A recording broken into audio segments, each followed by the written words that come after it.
Hello, scholars and families. Today I'm going to teach you a game called Sleeping Bears.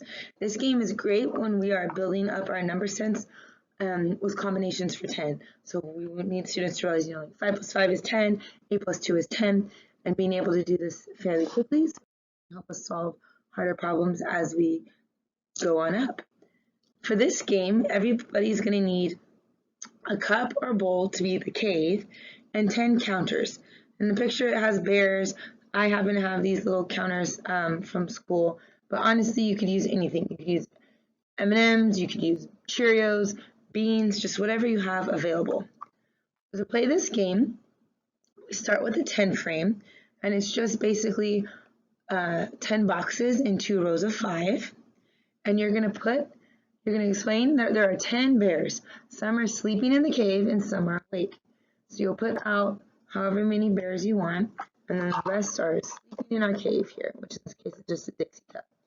So now, students are going to look and they're going to try and figure out how many bears are actually asleep in the cave.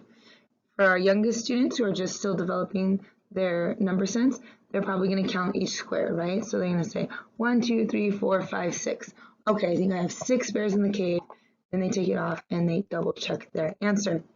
For students that are a little bit older or have just a little bit better understanding of the value of 10, they might do the same thing.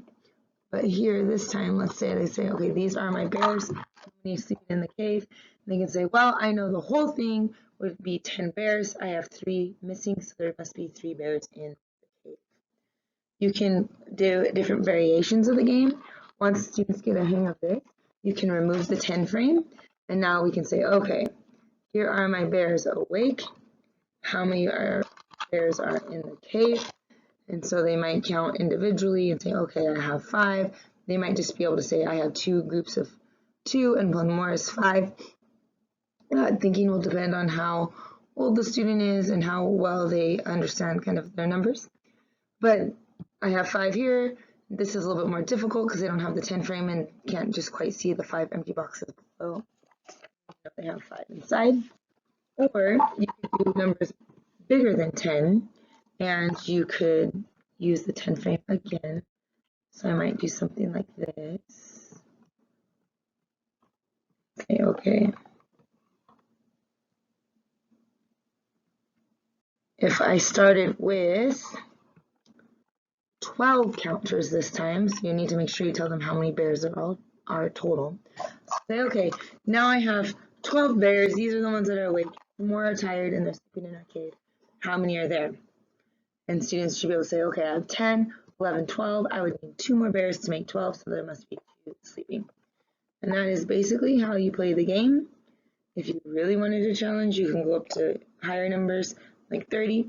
But really the point of the game is to get students fluently adding within. I hope you guys have fun playing this game.